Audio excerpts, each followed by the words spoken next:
نحمده ونصلي على رسوله الكريم أما بعد فأعوذ بالله من الشيطان الرجيم بسم الله الرحمن الرحيم رب اشرح لي صدري ويسر لي أمري واحلل عقدة من لساني يفقهوا قولي السلام علیکم ورحمۃ اللہ وبرکاتہ۔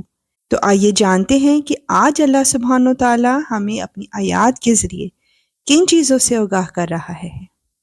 سورہ توبہ کی آیت 46 to 48 میں ہم جانیں گے کہ اللہ کی راہ میں نہ نکلنے پر بہانے کرنے والوں کو اللہ تعالیٰ کس چیز سے محروم کر دیتا ہے۔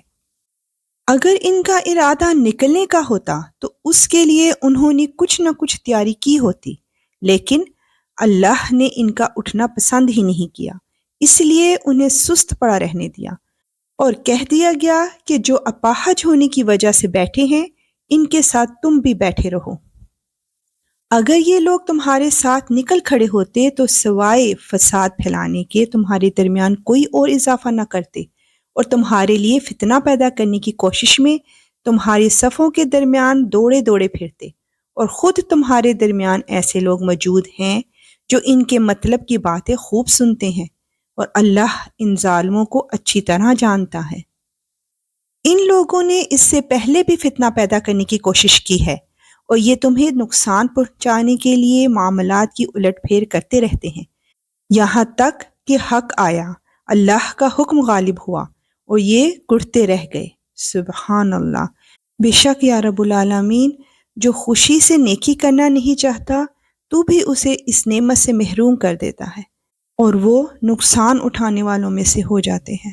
آیت 49 to 50 میں تقویٰ کے پردے میں لپٹے ہوئے بہانے کے متعلق جانیں گے، اور انہی میں وہ صاحب بھی ہیں جو کہتے ہیں کہ مجھے اجازت دے دیجئے اور مجھے فتنے میں نہ ڈالیے۔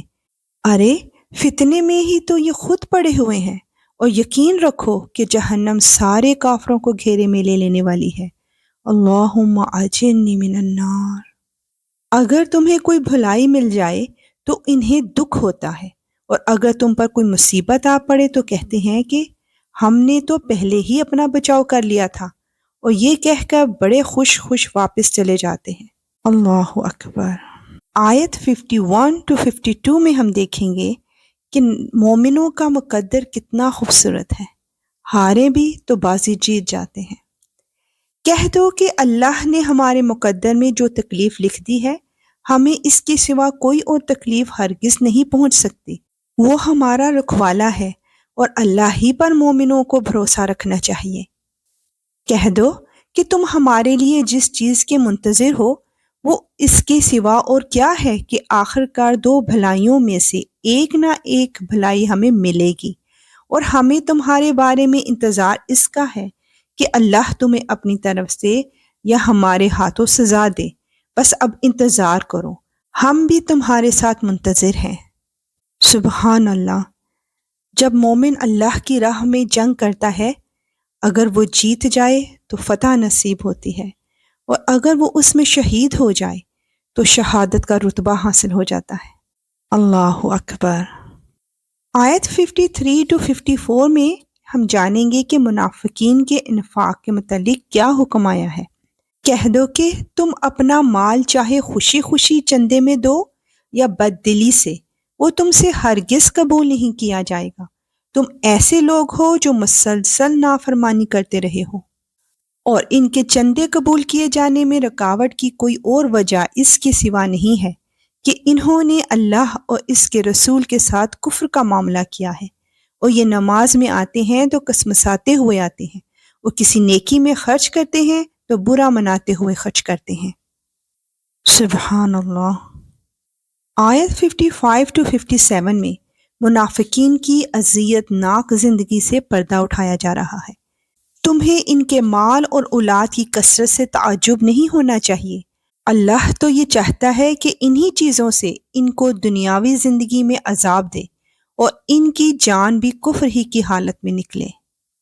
یہ اللہ کی قسمیں کھا کر کہتے ہیں کہ وہ تم ہی میں سے ہیں، حالانکہ وہ تم میں سے نہیں ہیں بلکہ وہ ڈرپوک لوگ ہیں۔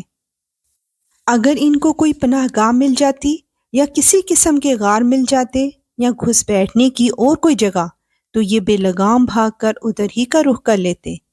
یا رب العالمین تو ہمیں ایمان کی زندگی عطا فرما اور ایمان کی حالت میں موت دے۔ یا اللہ ہمیں آسان زندگی اور آسان موت عطا فرمانا۔ آمین یا رب العالمین۔